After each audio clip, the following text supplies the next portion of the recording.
because you just never know. It needs to be a win-win for your buyer, the buyer's agent and the seller's agent and the buyer and the seller. Because listings that are great are only great until they're not. And then you don't want to have to be going around and, you know, saying, hey, you want to buy this house? Somebody please buy this house, right? So, all right, let's get into it. Oh, I think we lost Amy. Can you guys on Zoom, are you guys okay, or you can keep out? I think it was the second person who can keep out. So just type up if you need me to do anything or if you can't see something. Okay.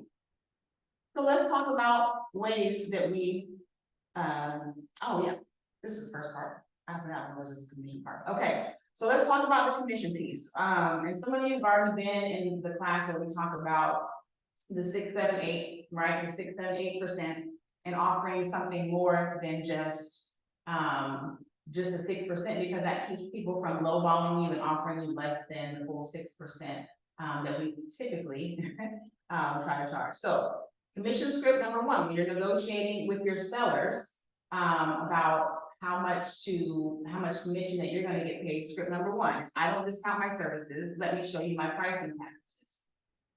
And then show me your pricing package. I think I have one here. Yeah. So you can offer a gold, premium, platinum, however you want to rearrange this, but this gives you an opportunity to show your value and what things you're bringing to the table. Okay, I actually have a more detailed version of this if you want to take a look at it. But it has like a laundry list of all the things you get just with the 6%, all the things you get with 7%, all you get with 8%. Where would we find that? I'll give it to you. Yes.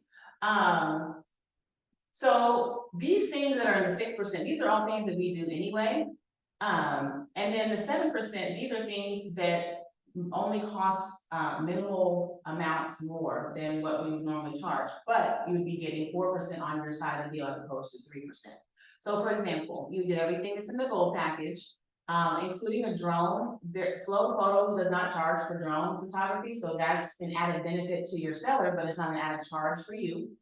Floor plan creation is not very expensive at all. I know several photographers who actually include floor plans at a really inexpensive price, but they can make a huge difference when if you have maybe an intricate property that needs to show upstairs, downstairs, maybe the floor plan that can't be seen in pictures.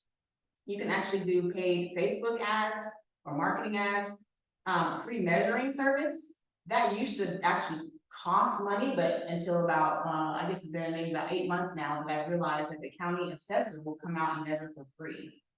And so that's huge. You used to have to pay a measuring service or an appraiser to come out and do your square footage measurement, but now the county assessor, because they want to keep accurate records, they'll come and do that for free. Also virtual staging, and I believe you were in the last class we talked about this. Box Brownie is a platform that will take your photos and actually do virtual staging. I believe Flow offers virtual staging as well, but I like Box Brownie because it doesn't look digitized. The furniture in there looks like it could actually be real furniture. So those are things you can offer in the premium. And the platinum is everything in the gold and premium, and then you can do things like getting the house appraised, getting a final clean out, changing the locks at the new address, maybe do a couple furniture staging in a couple of the rooms.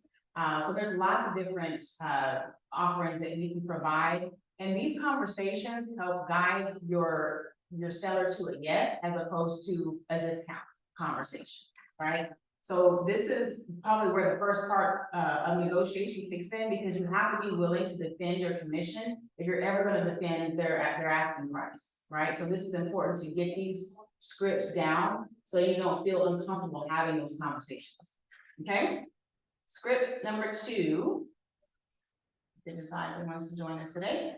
I understand that you want to keep as much money as you can from the sale of the house. That's why I'm determined to get you the best possible price in the shortest amount of time. Any realtor who can't even negotiate their own commission won't likely be the best negotiator when it's time to represent you in a transaction. Yeah, the good script, right? That's what you can say about it. Yeah. I mean, and it's true. It's true. Because you know, most of the time, and I'll tell you, I have had a couple of people push back, during the listing agreement conversations.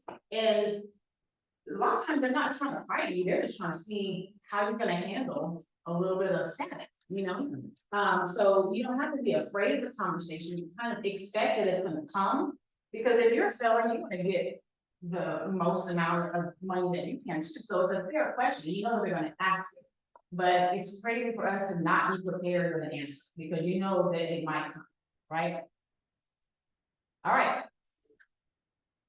Great, number 3. So this is a $3 strategy. I have not used this in my own business, but I know that it does work because it makes a lot of sense.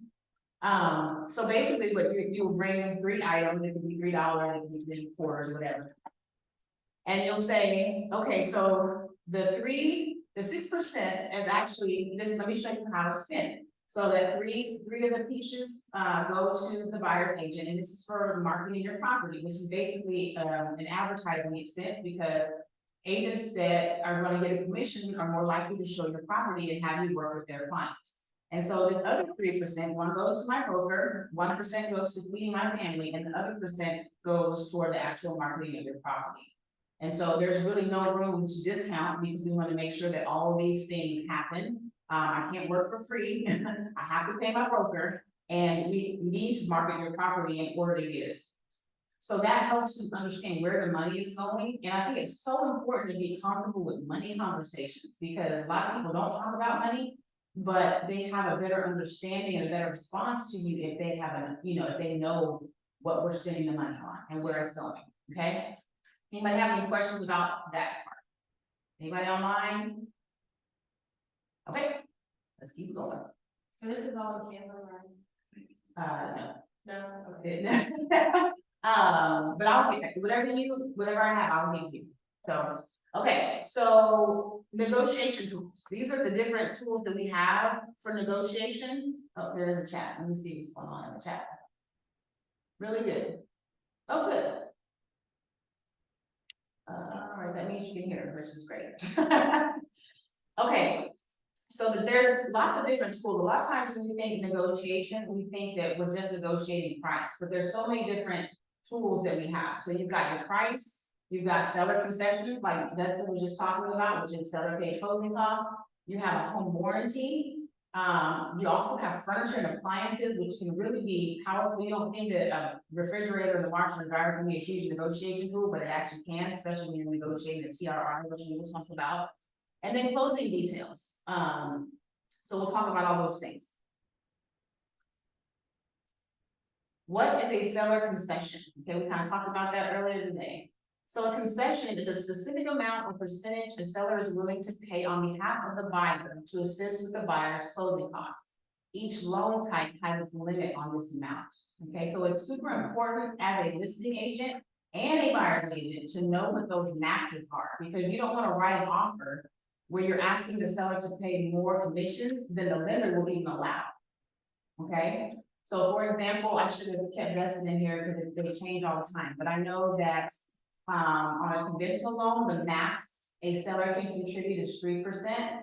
On a VA, I'm gonna say it's 4%, and on an FHA, I want to say 3 or 4%. So get with I'm gonna go ask them in a minute, but it's yeah, I'll get them. If you can make a note to that, to remind me to ask the question on just the maxes on seller concessions. But just make sure you know what those are, because if your closing costs are more than 3% of what the purchase price is, then you can't ask for more than that when you're writing your offers. Okay. What is a contingency? We talk about that word a lot, but let's talk about what it actually means. Okay.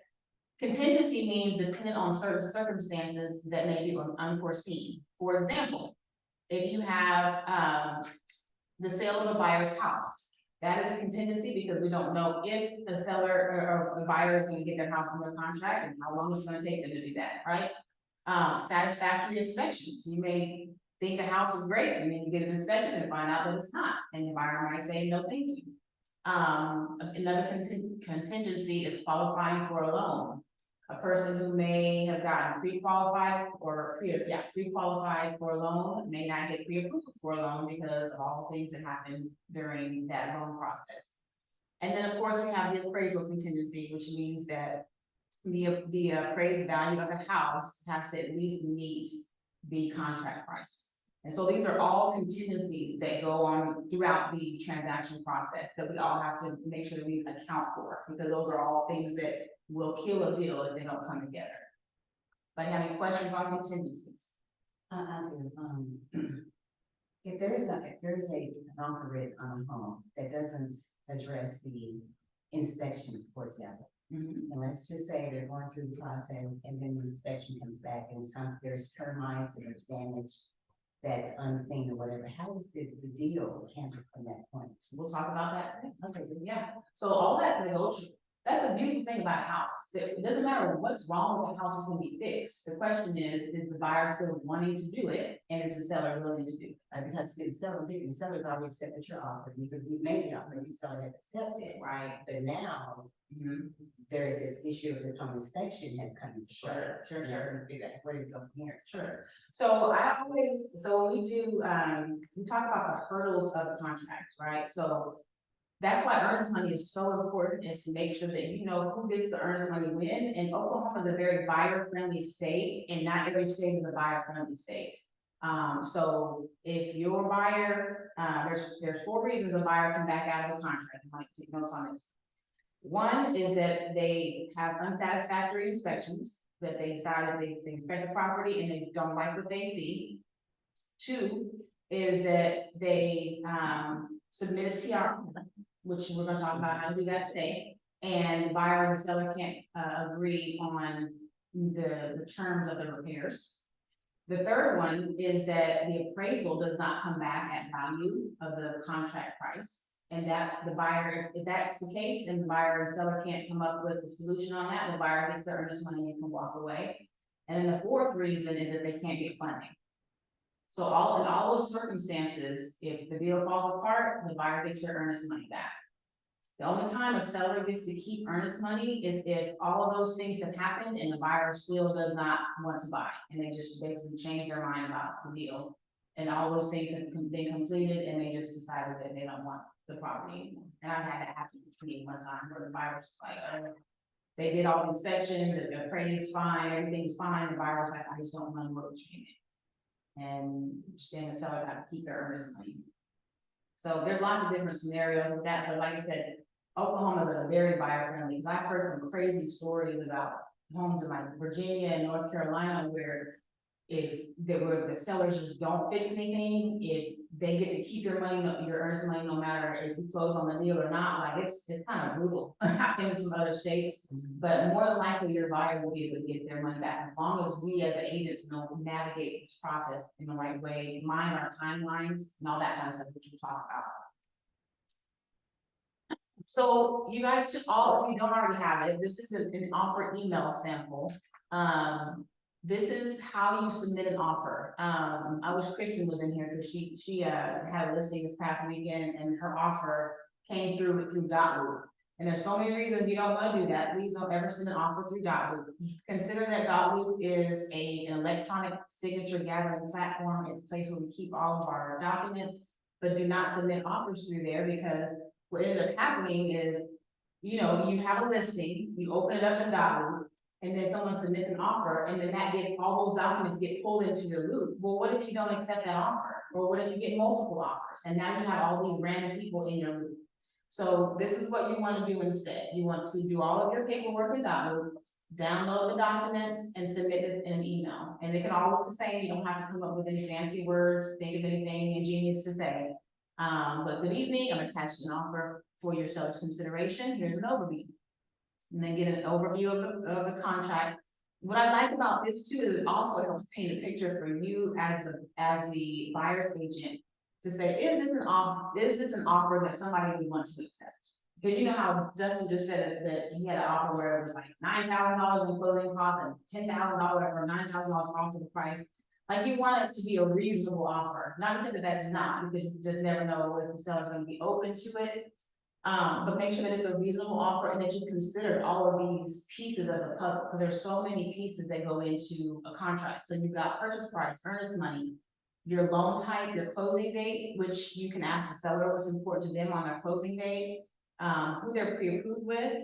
Are you asking for closing costs or home warranty? Is there a home sale contingency? Have you added an escalation clause or an appraisal gap clause? And then do you want any stuff that's included with the house, okay? So if you're asking for the move, that's okay if it's in the buyer's market, but if it's in the seller's market, you wanna make sure that this list is nice and tight, because you want the seller to say yes to your deal. Any questions on this?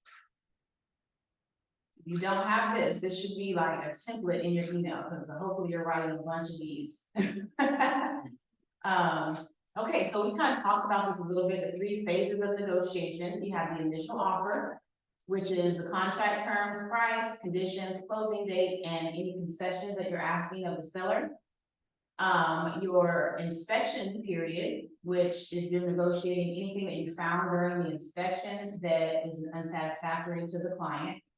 And then you have your appraisal, which is making sure that there's no gaps between the contract price and the purchase price. So those are the 3 hurdles, 3 phases that you want to make sure. And this is a super important conversation to have when you're listing a house, when you have a seller, because they need to understand that just because you have a signed contract that's binding, doesn't mean that can't be broken, because deals fall apart all the time, because you still have to make it through each of these hurdles, right? So that's why it's important for us to know how to navigate these, because at any point, the whole thing can fall apart if we don't manage it well. All right, is that a new chat? Okay, can you put this sample? Yes, I can do that. I normally email it, but I'll email it to everybody. Caitlin, thank you for your question.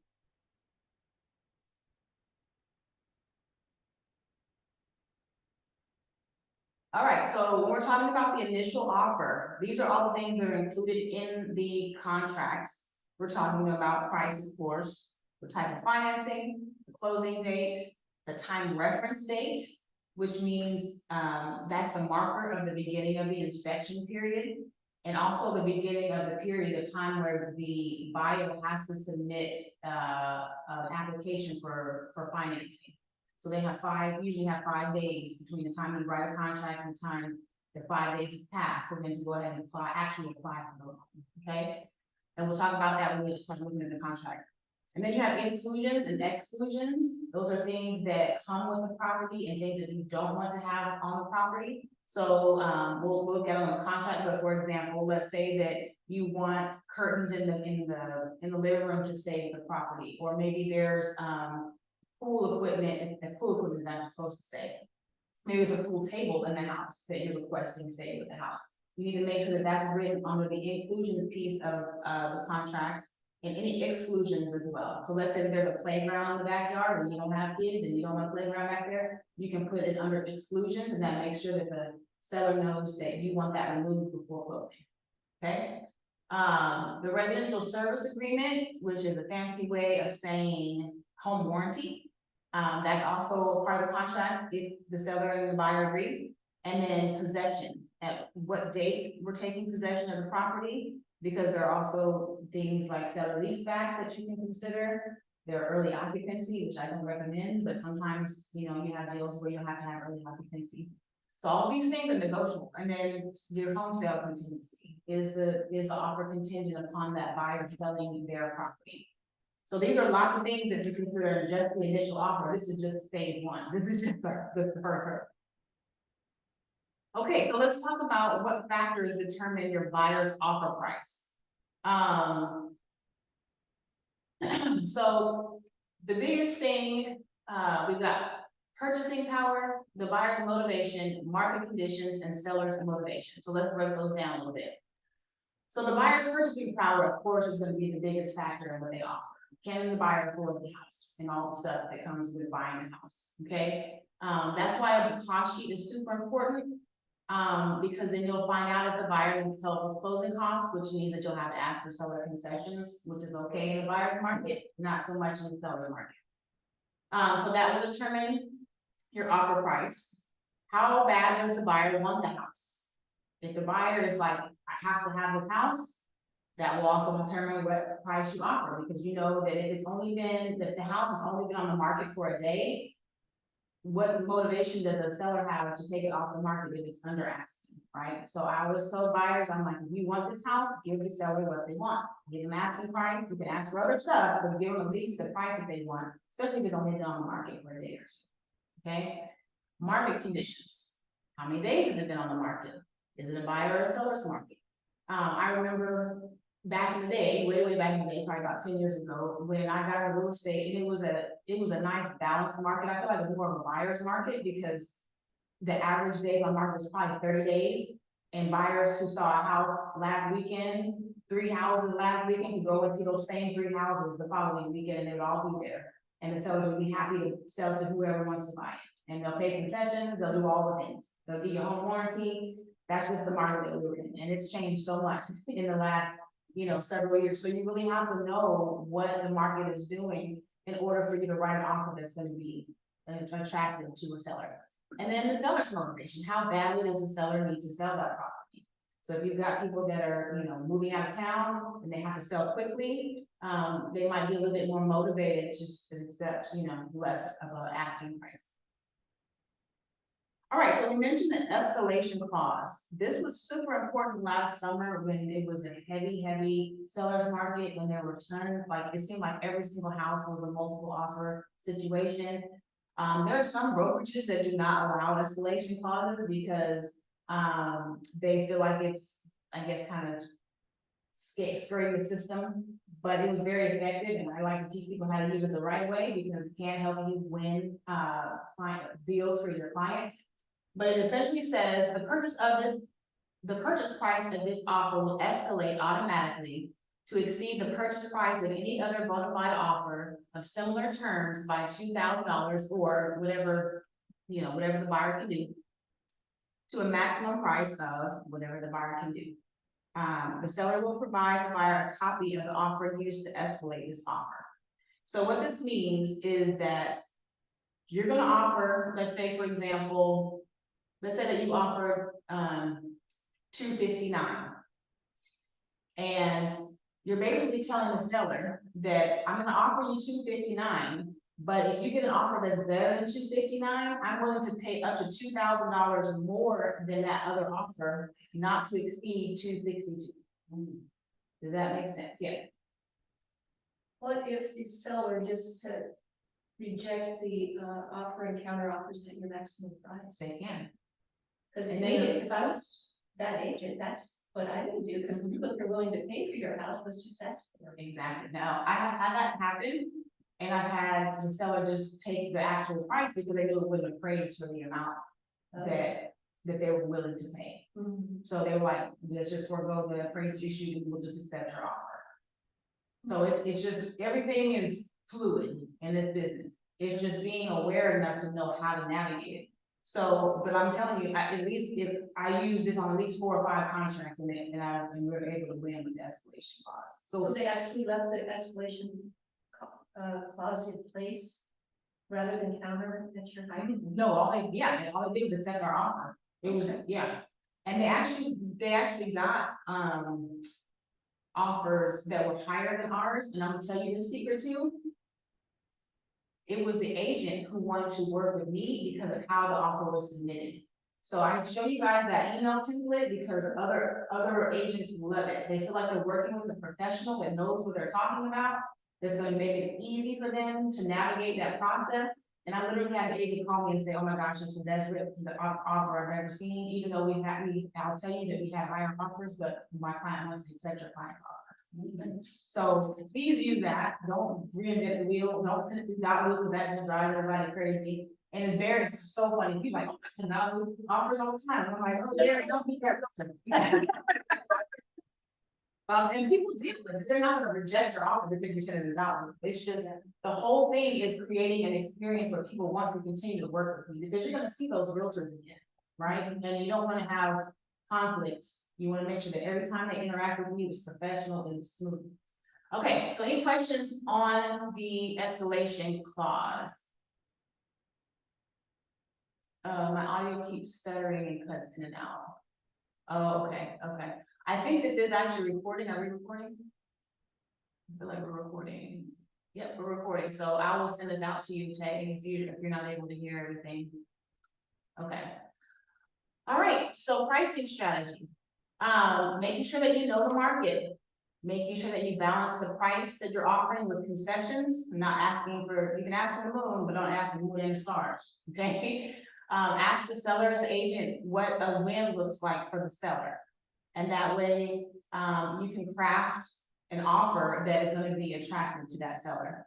And then remember the appraisal, that just because somebody offers you $50,000 over your asking price, doesn't mean that you're gonna get that price, because it still has to appraise, or that somebody has to fill in that gap. All right, so let's get into this TRR. I think I'm actually going to, yeah. I think I'm gonna go to my TRR master class still. I actually want to get this, to teach this as a CE class, because there's lots of realtors who need help with this topic. I've seen some ugly TRRs nowadays. And I don't want you guys running TRRs. Okay. Okay, so I think some of this is really similar. All right, so what is the TRR? The TRR is the contract on which the buyer and the seller negotiate repairs. Okay, it's actually part of the contract itself, so it's not something that's done outside. It's that if this stuff doesn't get done, then then whatever is listed in the contract still happens. So the TRR is part of the contract. This is what a TRR looks like. If you have not seen one, you should print it off and make sure that you're familiar with it. I remember the first time I filled this in, I'm telling myself here. But the first time I filled this in, I clicked on treatment required, because I thought that meant that there were some things that I wanted the seller to fix, and it's not. It's very specific to termites. So only mark here if you found treatments. If you found termites on the property and that treatment is required. Okay, so termite treatment costs for termite and other wood destroying insects are to be paid according to the terms of the contract, which means that the buyers are wanting that to be repaired by the seller. All right, on the bottom half, this is where you're gonna list out all of the repairs that the buyer is requesting based on the home inspection. Okay, and we'll talk about what should go on there and what should not go on there. This is super important. Make sure you take notes on this. Who should see the TRR? Okay, the TRR should only be seen by the buyer, the seller, their agents, and repair contractors, not lenders and not title. Don't ever send a TRR to a title company or to a lender. Actually, I had a disturbing conversation the other day where a lender basically told the buyer which inspector to use. And I'm like, but that has nothing to do with the lending process. You need to keep that clear. So anyway, make sure that you're not sending the TRR to a lender or to the title company. That is really just a negotiation between the buyer and the seller and their agents and the contractors, because contractors really need to see what needs to be repaired. All right, so let's talk about super important things. Okay, so this is where realtors can mess up a deal. All right, so the TRR due date should always be written on your calendar. That is, and we'll look at how to calculate when the TRR due date is. But failing to submit the TRR on time means the buyer accepts the property as is, and the buyer can lose their earnest money if they back out. So if you don't submit that TRR, that's basically like your buyer saying, I'm accepting the property without any repairs. And if your buyer backs out because of repairs, they'll lose their earnest money because we didn't do our job. So that's very, very important. Earnest money. Buyers can cancel the contract and still keep their earnest money if inspections or TRR negotiations are not satisfactory. Okay. Due diligence. The buyer, make sure that the buyer completes all inspections before submitting the TRR. So that means that don't submit the TRR until after the roofer is after the house is scoped, because sometimes people will try to make that deadline and say, oh, we'll check it on Monday and make sure that the roof is okay. But what if the roof is not okay? You've already submitted the TRR and it's been signed, which means that you passed that stage, and now you're turning around asking for the roof to be fixed. Well, no, I'm not gonna fix the roof because we already agreed on the repairs, okay? So what would you do if you needed more time for inspection? Would you do an addendum to the Yes. contract and extending? Yep, I just write it in them and say, and actually there is a form on the notice, it's on the, notice of cancellation. One of the items on the bottom is that that the buyer is requesting 10 extra days or whatever it is to, here, actually, I need to jump in my dog, give me just a moment to get in here. I'll show you what that looks like.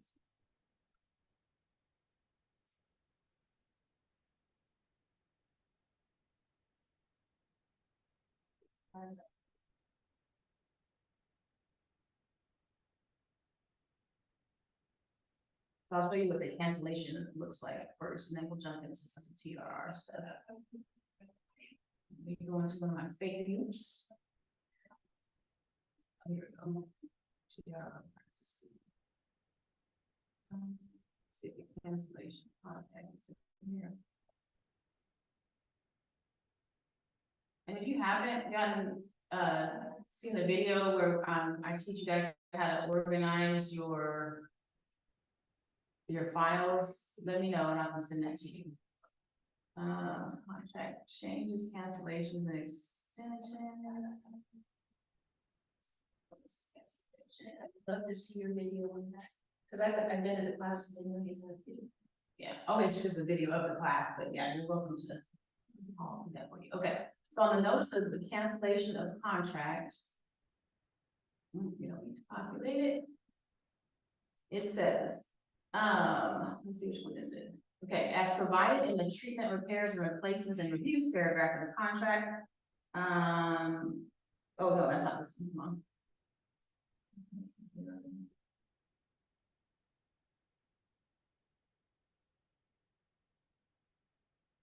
Oh, here we go. I'm sorry, it's on the very bottom. There we go. Buyer's conditional cancellation. In reference to the investigations, inspections, and reviews paragraph, the contract is canceled unless the time period for inspections is extended to X.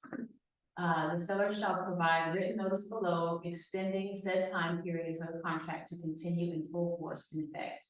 So if you need more time, you can actually just ask for it, and if they say yes, then great.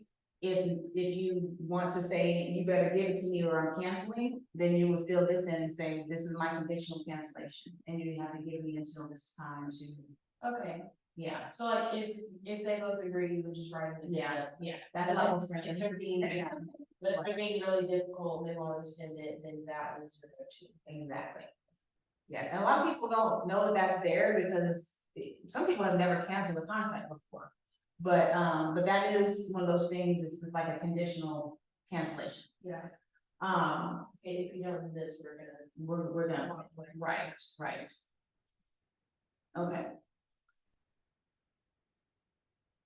Okay, so the 4 key contract items for the TRR are the time reference date, the inspection period, the TRR due date, and the TRR negotiation period. Okay, and we'll talk about where those are in the contracts and make sure that you guys understand what all those means, okay? So the time reference that you mentioned earlier, that's the day that marks the beginning of the buyer's inspection period. And you need to put it on your calendar because like I said, if you go past that time, that has ramifications that could cost your buyer money. So day one starts after the day, day one starts the day after the time reference date. So on the contract, on item number 5, this is where the time periods specified in the contract. Okay, so time periods for investigations, inspections, and reviews and financing supplements shall commence on blank. If you decide to put a date in here, the next day counts as day 1. If you leave this blank, which lots of realtors do, then it says, if left blank, the time reference date shall be the 3rd day after the last date of signatures of the parties, which is a lot tougher to figure out. So let's say that you submit this offer on a Saturday, but the seller doesn't sign it until Monday. That means that the time reference date starts on the 3rd day after the last date of signatures. You see how that gets tricky to figure out? So if it signs it on Monday, that's day 1. No, that's the date that you have to count, it's the third day after the last party signed, so. So they finally Wednesday, Thursday, and that marks day one. The third day marks day one of the time of inspection. So that means that on that day, you now have 10 days or whatever you put in 7A to get your inspections done. To me, I think that's a lot messier to figure out. I like to put dates in here because then it's nice and clean about when that date started. I don't take a long time to get inspection scheduled, but if you're doing a deal that's like maybe during a holiday, maybe there's some times when inspectors are busy or whatever, you might have to give yourself a little bit more time to get those inspections done. But this, just leave that blank. some people do. I don't like to leave my money. I did for this contract that I wrote, the time reference date is yesterday, so today, same one. Right. And if you know that the seller might not sign for a few days, just put Monday as Monday's date as a time reference. You know what I mean? So I wish you could do something different with that, because I feel like this is too messy. But my preference is to have a date in there. If I know it's Saturday and I know the seller probably won't, they're probably looking at other offers over the weekend, I'll just have a time reference date be on Monday. And then then Tuesday will start day one of our inspection period. So I put a star up here because this is a block that gets ignored a lot. Yeah. But then you really need to go over this list with your seller, because a lot of times sellers don't realize that these things are supposed to stay with the house per the contracts. Yeah. So everything that's attached to the home, ceiling fans, mirrors, cabinets, like some of the stuff's obvious, but things like swimming pool and spa equipment and accessories, like I've heard of people trying to sell that to buyers, but it's on the contract and it's supposed to stay with the property. Yeah, another big one is like security systems. Mm-hmm. It's like they're wired through the house, but like I had a seller like take all of it. Right. Our buyer didn't have one, so there's a security system, and it was the whole thing. Yeah, I had a whole thing with a swing on the back that was like drilled into the deck. And when we showed up, it was gone, and my buyers were furious because that was like the selling point of the house was the swing apparently. And so the seller's agent ended up buying them a new swing. It was that big a deal, because it wasn't just like any old swing, it was like a couple $1,000s. And so make sure you go over this list with your sellers, because if anything that needs to be, that you want to reserve, you can reserve some of these things, it just has to be on the contract. Yeah. So if your seller wants to keep those things, they just need to make sure it's on the exclusions. That's a good thing to put into like your listing appointment, like to go over all checks things. Yeah, and it gets, like I said, all of these conversations, all of them build rapport, because it's kind of helping your seller go down the line in the process. Yeah. Instead of just trying to negotiate their current situation. It's like, oh, we're gonna need your help like throughout this entire transaction. So accessories, equipment, oh, I don't know what just happened there. It's pretty. What just happened? Okay. There we go. So go over the accessories, equipment, and systems with your clients. Make sure that you have those additional inclusions and exclusions. Make sure you discuss, or at least just have a good conversation with yourself about a good time reference date. And then give yourself plenty of time to do those investigations and inspections. 10 days if left blank. I don't like to leave anything blank on a contract, even if it's 0, I'll put 0. But if you know this around the holiday and you might need 15 days, go ahead and put 15 days there. When I write a contract for my properties, I always put working days. Especially if you're around a holiday and things get all messed up. Yeah. Oh, that's a good idea. Yeah, because I've had sometimes like I had this is for Ernest when we turning in, but her bank was closed because it was around the holidays, and the bank was closed because of weather. It wasn't because of a holiday or anything like that, but if her bank was closed, her bank was closed. So it still counts in 3 days. So it is good to have that. So the TRR due date, this is the date that that we need to get that TRR submitted to by the seller's agent, and it's due within 24 hours after the end of the inspection period. So you have your time reference date, you have your 10 days or whatever you put in that box. And then 24 hours after the end of your inspection period is your TRR due date. I know it's a lot of weird stuff, but you'll get used to writing that on your calendar, because a lot can, like if you have a property that needs a lot of inspection, not just a regular home inspection, but it might need to be scoped. You might need to have someone come out and check the HVAC, you might have to have somebody look at the irrigation system. I mean, it might take you some time to get these folks out here. So make sure that you know when your deadline is, and if you need more time, make sure you have that conversation with the seller's agent. The TRR negotiation period. This is the time period in which the seller, and really you, if you're trying to be proactive in this transaction, figure out how much it's gonna cost to fix the stuff that popped up on this TRR. And as a buyer agent, I know a lot of times we just try to submit the TRR and say, oh, we hope that they figure it out, you know? But I like to get with a contractor who can give me general numbers on how much things cost. Because if I send that, those repairs to a contractor, that contractor gives me an estimate of say $2,000, I can now have more negotiation power, because I can say, hey, it's gonna cost my buyer $2,000 to fix this. I either want you to credit them that money, or, you know, fix all these repairs. And really it's better for your buyer to do it, because then they can monitor the quality of the work that's being done. But if you don't have numbers to work with, you're really, you know, negotiating blindly, and it doesn't make sense.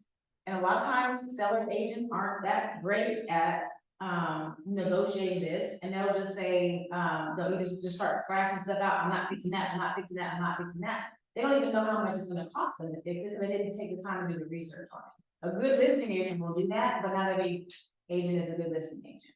So it's good for you just to kind of take control of that situation, whether you're the listing agent or the buyer's agent, and know how much those repairs are gonna cost. So that way you can negotiate in a smart way and say, hey, seller, we can fix these things. Some of these things don't need to be fixed because maybe they're cosmetic, and we'll talk about what should go on a TRR and what shouldn't. But some of them are, if they're system failures, you're gonna have to fix this for this client or for somebody else. So we probably need to go ahead and get the plumbing fix, or the electrical fix, or the roof fix, because those are things that need to be done. So anyway, that 7 periods, those 7 days after the TRR is turned in, that's your time to negotiate those repairs. Okay? Does this period here allow time for like a second opinion? For example, if you have a contractor who's giving you, I guess, a cost sheet of those items, and say it appears to be high, does this period allow time for a second? Yes. So if you're a great buyer's agent and you submitted that TRR with the cost of repairs, a smart seller and seller agent is gonna say, okay, this is kind of high, I'm gonna go get bids and see, you know. But most of them won't. A lot of people are just lazy and won't do it. And so they'll say, hey, seller, this is how much it's gonna cost, go ahead and give me $2,000. Okay. You see what I'm saying? So it does that 7 days, hopefully a good listing agent will go and check those numbers. But I'm telling you, not everybody is getting the teaching that they're getting, right? Because I want you guys to operate, I don't care if you're day one, I want you to operate like you've been doing this for 10 years.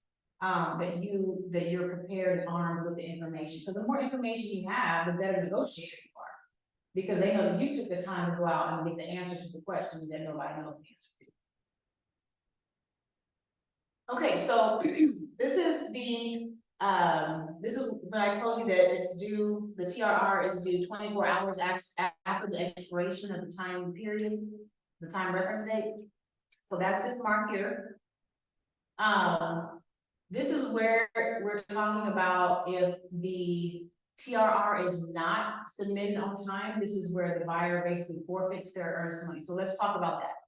Buyer, upon completion of all investigations, inspections, and reviews, waives the buyer's right to cancel as provided in 7C2A above by delivering to the seller, in care of the seller's broker if applicable, a written list on a notice of treatment, repairs, and replacement forms of those items to be treated, repaired, or replaced. So that means that if a buyer does an inspection and they don't want to buy the property, they can walk away and keep their earnest money. They waive their right to cancel if they submit a TRR, basically saying, I'm gonna continue with this process by submitting this TRR, and if you hear things on here, we're still gonna move forward. But if you don't submit that list on time, that means that they waive their right to cancel, which means that they lose their earnest money. You see how that works? It's not very clear on here, but that's what that means. So make sure that you get that turned in on time. Then it says the buyer and seller shall have 7 days if left blank. I usually put 7 in here just to keep it from being blank. Have 7 days to, buyer and seller shall have 7 days after the seller or broker,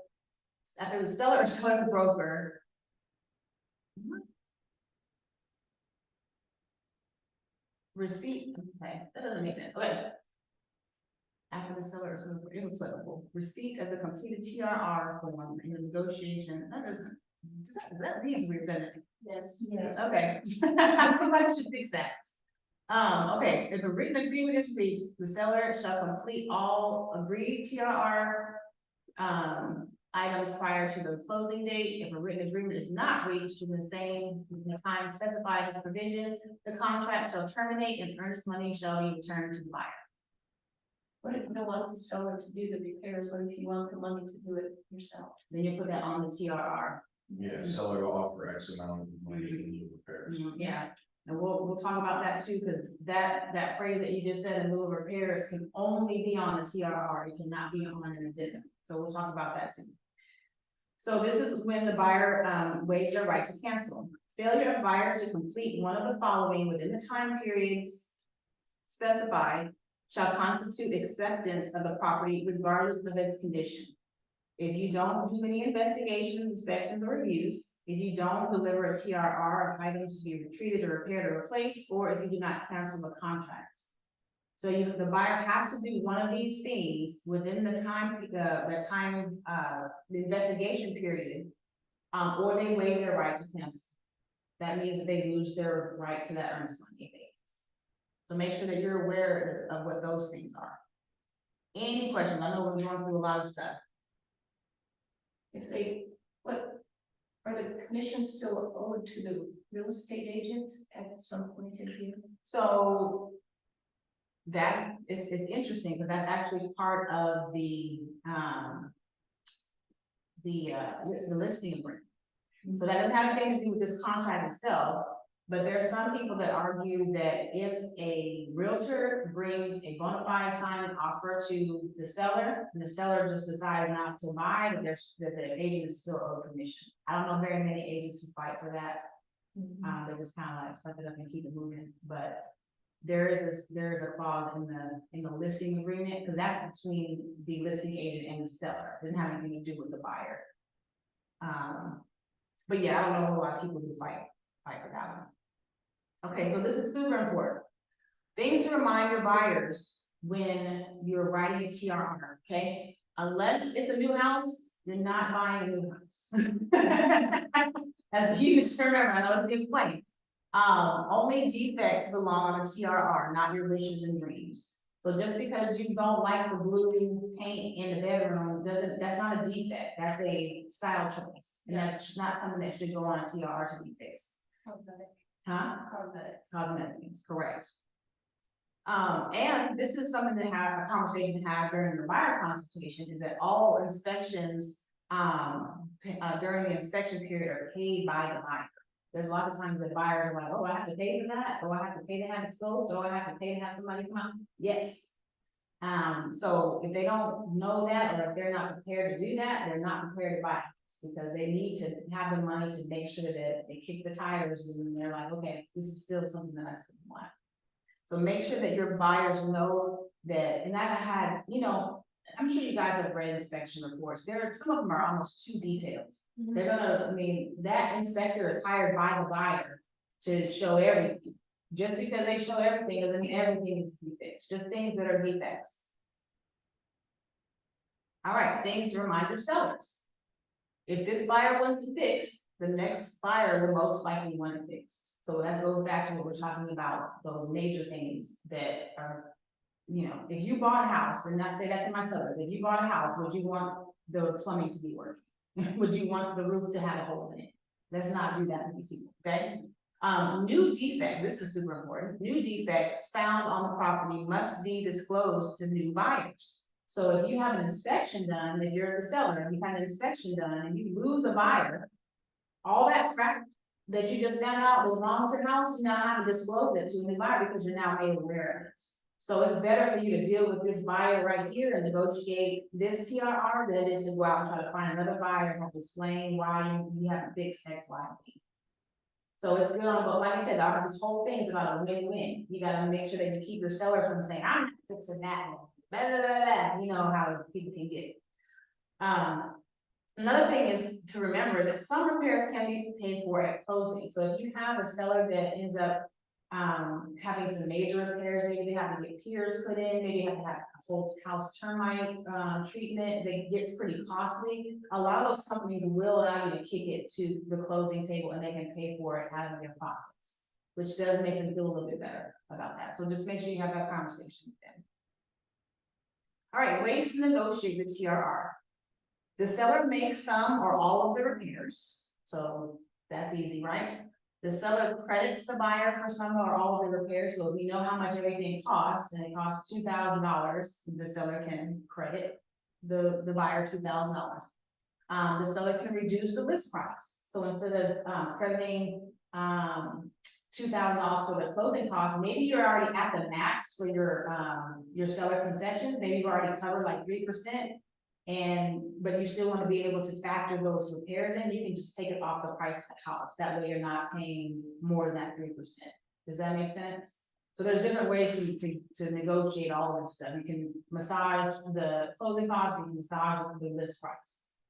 The seller offers items in lieu of repairs. I've actually had that work for me really well. It's crazy. I had this listing and they were first-time home buyers who wrote an offer on the house and they got the inspection done and they were freaked out by everything. All of it was minor stuff, but because they saw it and they just made them nervous, right? Then we had another buyer write an offer and they were fine with all the items that were on the inspection. They just wanted the refrigerator. So that was all that they put on the TRR was that in lieu of repairs, the seller would leave the refrigerator. We were like, done. Because they had already moved and the refrigerator was still there. So it really just depends on who you get and what their experience level is, but know that like a lot of times you'll see listings where they're like, oh, washer, dryer, refrigerator, all included. Don't include any of that stuff just off the top because you can use them as negotiation tools when you start getting into repairs. So kind of keep that in mind, that you don't need to just throw in washer, dryer, all of that stuff. And then this buyer could make some or all of the repairs. So let's say that you're in the heavy sellers market, and you just want to get the deal done. The buyer can agree to just not turn in the TRR at all, so I'll just take care of it. So there's lots of different ways to negotiate those repairs. Well, let's say you're using the refrigerator for negotiating tool. And you were planning on needing it anyway, because you already had it in place. And so if it's not actually talked about and negotiated, you could just leave it and just not talk about it. Sure. Now they might want you to get it out there because it's considered personal property. So they can kick up a fuss. And actually after you did the TRR, I would say, hey, do you want the refrigerator? You know, just have that conversation, but it's not a good idea just to leave things and assume that a buyer wants them because they might not. Sure. Yeah. But like all that stuff that family left, they're like, oh, we'll just leave the piano. Well, who's going to the piano? Oh, it was a whole, she saw, there was a lot of stuff. We ended up having to, I had the sellers pay, but they ended up having to pay to have a caller come. It was like $800 to have all our stuff. It was bad. They left everything. Anyway, contract timelines. Okay, so this is kind of old. I need to update this a little bit, but this is what a transaction looks like from start to finish. This is just one transaction. So if all goes well, let's say that you have a month where you have 3 transactions going on at one time. It's a lot of stuff on your calendar, right? So you want to make sure that you're on top of it and that you know your stuff because you don't want to miss any of these deadlines. So let's start from the beginning. Let's say that you get a contract signed on the 4th. You wanna make sure you deposit earnest money as soon as possible. Your time reference date, if your contract is left blank. And remember, it's 3 days after the last day of signatures, and so, then your inspection period begins the day after. Then you have your 10 days to inspect the property, your inspection period ends here. During that time, you'll do your home inspection, your termite inspection, and maybe during this inspection, you found out that, oh, I need to have the roof looked at, we need to get that well inspected. So make sure that any repairs, anything that you want to check out on that house gets done in this inspection period. 24 hours later, your TRR is due to the seller's agent, so get that turned in, and then you have these 7 days to negotiate any costs associated with those repairs.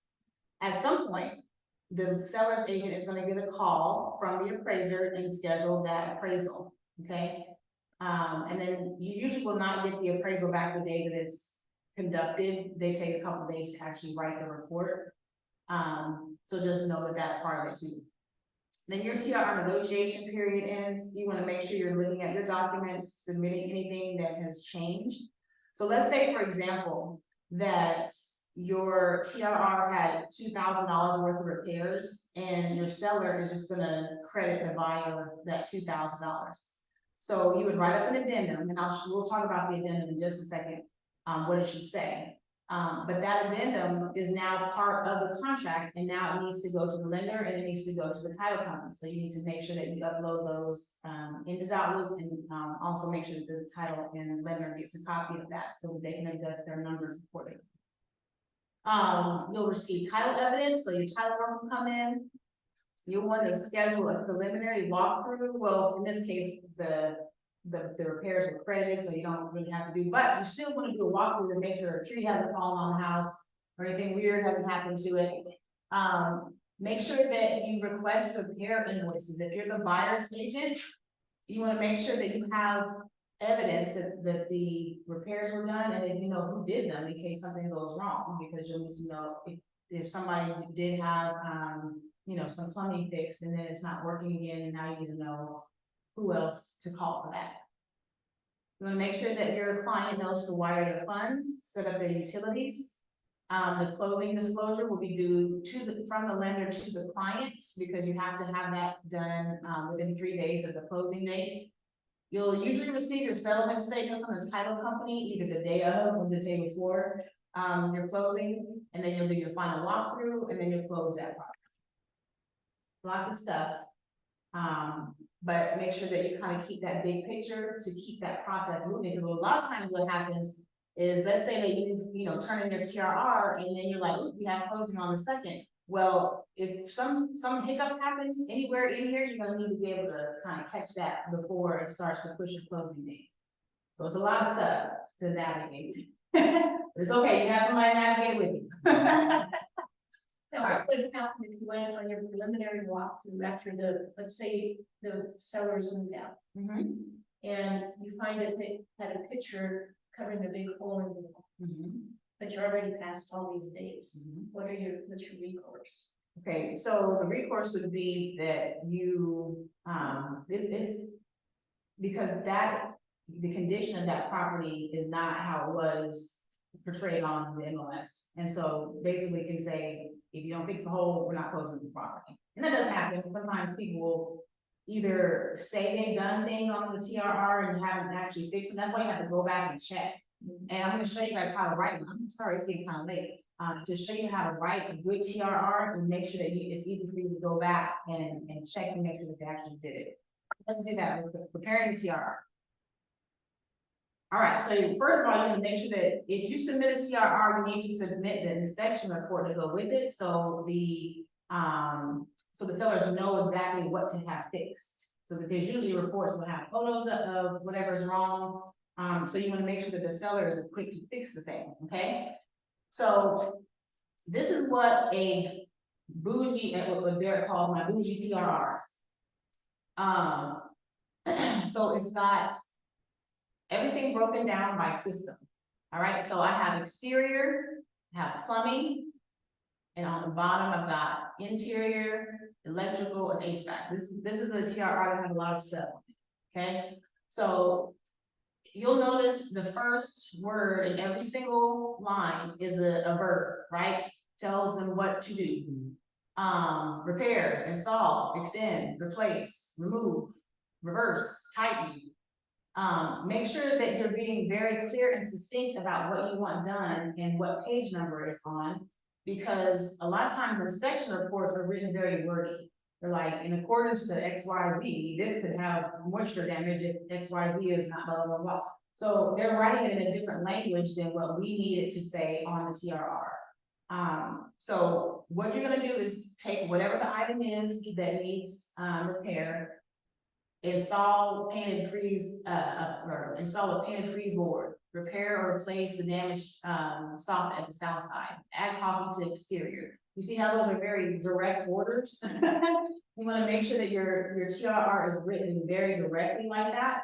And it also makes it easier for you to go through and make sure that all those things were done. And think about it from the seller's perspective. If I'm a seller's agent and I get a report written like this, I'm like, oh, all we have to do is call 3 different people and we have this thing knocked out. Right? Because a handyman can probably knock out the exterior and the interior. A plumber can knock out the plumbing and the HVAC, and an electrician can hit that electrical. You see how we just made this busy, all this laundry list of stuff, we made it simple for the seller. Because we want the seller to say yes. We want the seller to fix the stuff that's wrong with the property. But if they see this and they're like, oh my God, I can't believe they want me to fix this, they're freaking out, right? But just say, you know what, I'm gonna show you the TRR. It's very well written. And these are all items that are defects. They're not cosmetic. These are all things that need to be replaced. We either need to price them and, credit them this amount, or I can get 3 people out here and have it done by next week. Like, you have to be a problem solver when you're negotiating, because a lot of times you're dealing with people whose emotions are all over the place and they don't want to deal with any more stuff that has to do with they're already moving and packing up and doing all the stuff and trying to get out of the house. Well, this stuff needs to be taken care of, and there's a lot of deals that die right here because the seller is, backed up and they're like, I'm not doing it. And the buyer's like, well, I'm not buying a house that has all these repairs in it, So if we can find a way to make this easier for our sellers to digest, and when we do our final walkthrough, now all we have to do is say, okay, let's go look at all the plumbing stuff real quick. Let's go check this, and this. And we're not inspectors, so I will say that I have had buyers pay for re-inspections. And those have been helpful. They're a little bit less expensive, but since I'm not gonna go climb up and make sure that you did whatever on the roof, we'll have their inspector come back and do a re-inspection to make sure that all these things got done. And if the deal falls through, because of this, at least the seller has, some indication of what needs to be done, because it may also cause the next deal to fall through. So at least you know what needs to be done. Yes, and as a seller, You want to worry about it being on the next TRR. 100%. Right. Yeah. And so if your seller is super nervous, then that's when you would just go out and get bids for this and see if we can negotiate it that way. And I'll be honest with you, one time, the only time I ever really negotiate my commission is to make deals come together. So I had one client who had a ton of tons of piers that needed to be put in, and their house was pristine everywhere. Like, they shouldn't have anything on the TRR, but they needed 10 piers. And so because they weren't expecting that and they weren't prepared for that, I was like, you know what? The piers, they took care of the piers, and I took care of the little minor stuff. It cost me $200 to have a handyman come out and finish the minor stuff. But because they were so thrown off by the bill for the piers, they were thought I was greatest thing ever because I took care of all the minor things. Sometimes it's just about solving the problem and making the seller say yes, because if we get past this hurdle, you're halfway there. The rest of it is really out of your control. The appraised value is it is what it is. The buyer's financing, you don't have any control over that. But this is where our skill level and our efforts can really keep deals together.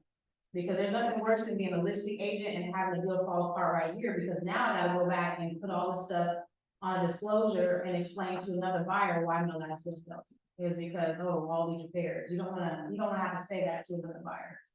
So if you got a buyer that's willing and able, try to make it work with them. Let me ask you this, have you ever seen a case where, a seller has already hired an inspector to come out and inspect the property to avoid having to go through that process with the buyer? That way, let's have the inspector come out, let's figure out what all needs to be repaired. Because I think it'll kind of escalate the process as far as getting this house sold. As opposed to letting the buyer go and have their own inspection done, and now we gotta go through the process of having all this repaired done. Sure. Have you seen that? So some people do that, but the buyer will most likely, well, two big companies can happen. One, you can actually provide the inspection report to the buyer, and maybe they'll accept it, maybe they won't. But even if they do their own inspection, I guarantee you inspectors are gonna find different things. They're gonna find different things. It's to your advantage just to be prepared to fix what the buyers want. Because sometimes if you, let's say you had your seller do an inspection and there are all these things that pop up, but your buyer's inspector won't find half of those and they won't only ask. So now you're fixing things that don't need to be repaired. Let the buyers do it. Yeah. Unless you know that there's stuff that's wrong, like you want the house to not be, like if you know that there's a problem, go ahead and have them fix it before it's listed. But a lot of those inspectors, a lot of it is subjective, you know what I mean? So I wouldn't spend a whole lot of time doing that. So that's what a bougie TRR looks like. Let's talk about how to amend it. Actually, I want to show you a crappy TRR first. All right. So we did that one. All right, terrible TRR. Not submitted. I know, it probably is. No, you probably do TRR. All right. Yes, he does, because he had a good teacher. Okay.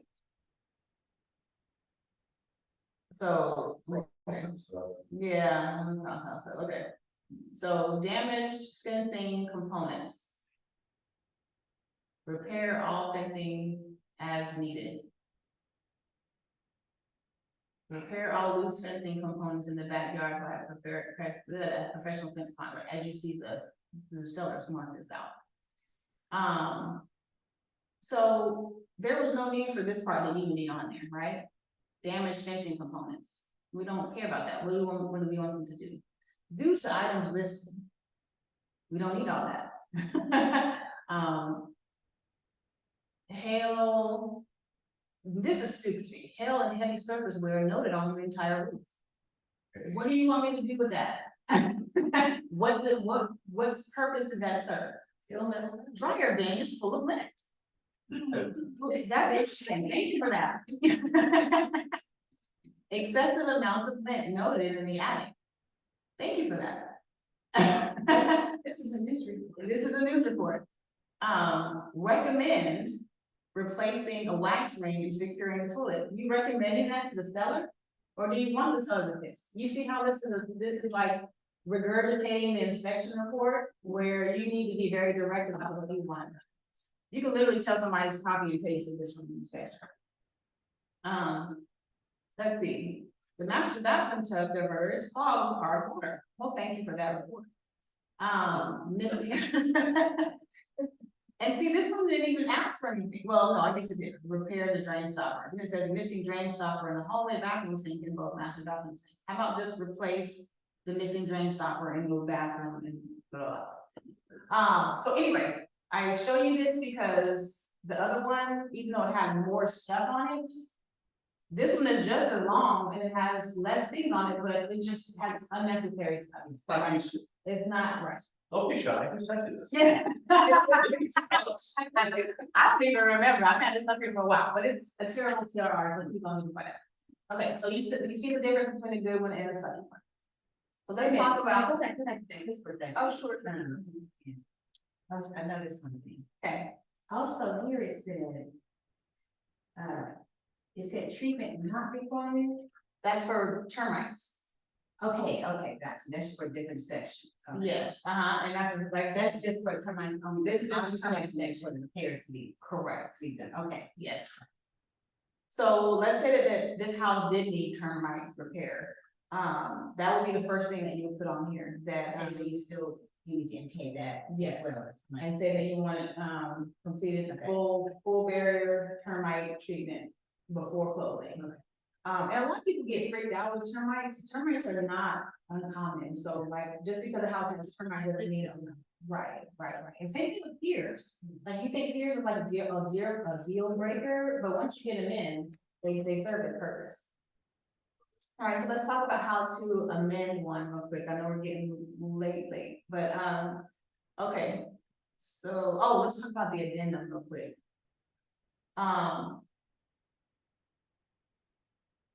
So, remember in the example where we said that we're gonna adjust the purchase price of the property due to the TRR? Let me see if I can find the TRR, hold on, let me go back to it.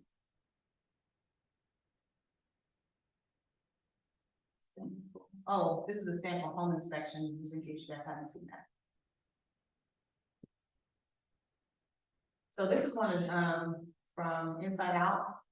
I really like how they do theirs because they make it super easy to figure out what you're supposed to put on there, right? Peeling paint, noted that some trim, you don't put that part in there. Then it says, keeping trim painted prevents moisture damage over time. See photo, recommend correction. So how would we write that on the TR? Exterior dash. Repair peeling paint on the trim.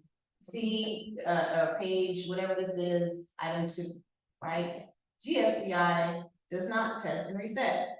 Repair GFCI on front porch and rear patio. See page 5 or page 2, item number 3. Right, everybody got that part? Hopefully you have an inspector that makes it this simple. Not all of them do. All right.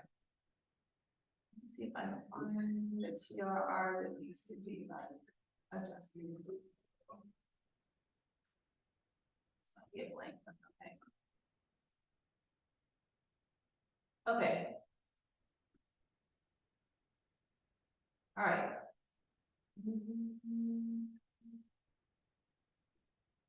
I have one that needs to be edited. It's okay. All right, so let's say, for example, that instead of doing these repairs, we went ahead and had an estimate and said that it's gonna cost $2,000, okay? So what we would do is take the strike through button on that one. And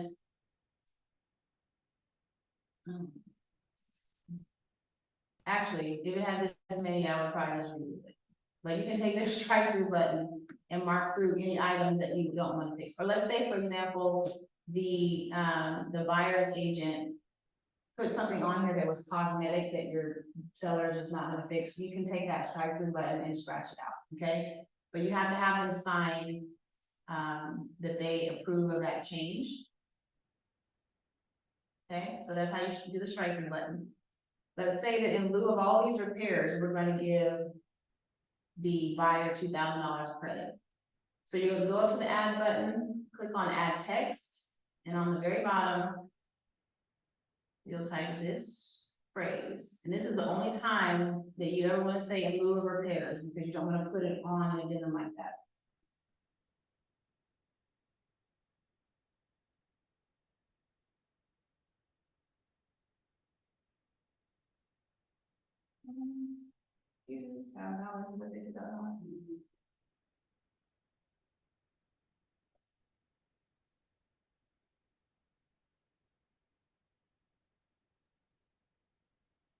Okay, not costs. There we go. All right. So the only, why would we put in lieu of repairs on this document after we scratch all this out?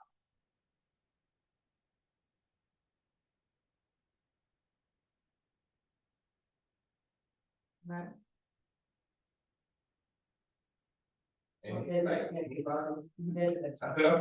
Avoid using this form altogether. So no, it doesn't, because this form has to be like somebody, you have to finish this. Remember we talked about a part of the contract, Yeah. so you gotta finish this document. So if you decide that you're not going to fix this stuff, in lieu of repairs, so in lieu of the stuff that's on here, I'm gonna give you 2,000, that settles this contract. So there's no longer to do the repairs. Correct, so let's just pretend we scratched all this out. All right.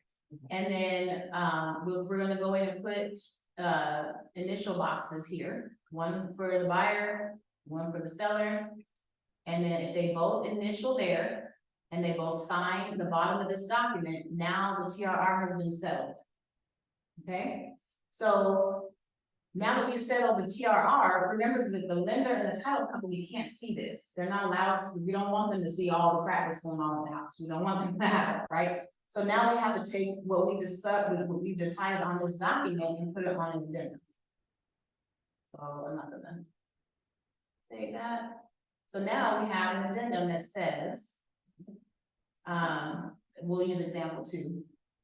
Buyer and seller agree that the seller will pay $2,000 for buyer's closing costs, or prepaid items.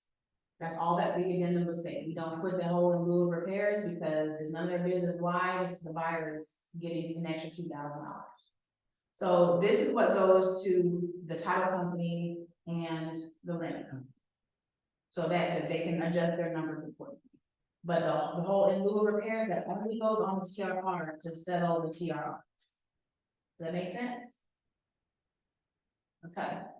So the TRR has a lot of the stuff involved in it, but if you write a good one and know how to negotiate them and are not afraid to get out there and get estimates, so it's not fun. But if you can have a roster of people in your phone that are quick, like I love my roofer, I've never met my roofer in 10 years. It's crazy, but I have sent him out, I have sent him so much business. He did our roof, like, and he'll go out like either the day of or the day after and go check on a roof for a client for me and give me an estimate super quick. Isn't that crazy that I have nothing to do? Let's talk about it. It's crazy. The same one that went to check on that house that we're working on. I've never met there. I don't even know who gave me his number, but he books me up. But anyway, so if you've got people in your phone that can help you get the answer to these questions, you can even send them the inspection report and say, hey, this is what the inspector found, how much do you think it will cost? Sometimes they'll say, you know, if it's this, if it's simple, then it'll be this. If it's a little bit more, you know, involved, or if I go in there and I find this, it'll be this. And that way you can always err on the side of high in case, you don't want your buyer to come out of pocket on something because we underestimated it. But usually if it's the person that gave the estimate, they'll hopefully try to honor what they said, right? So that's how you get that addendum written. And that's, I think, all I've got for TRR. I know that was about an hour and a half, actually a little bit longer now. So that's probably more TRR. Yeah, it was good. So hopefully you guys are now equipped to write bougie TRRs. And know how to navigate. I noticed you did it said that, I'm not sure if I saw sample TRR. Is that in the root? I Everyone has access to that?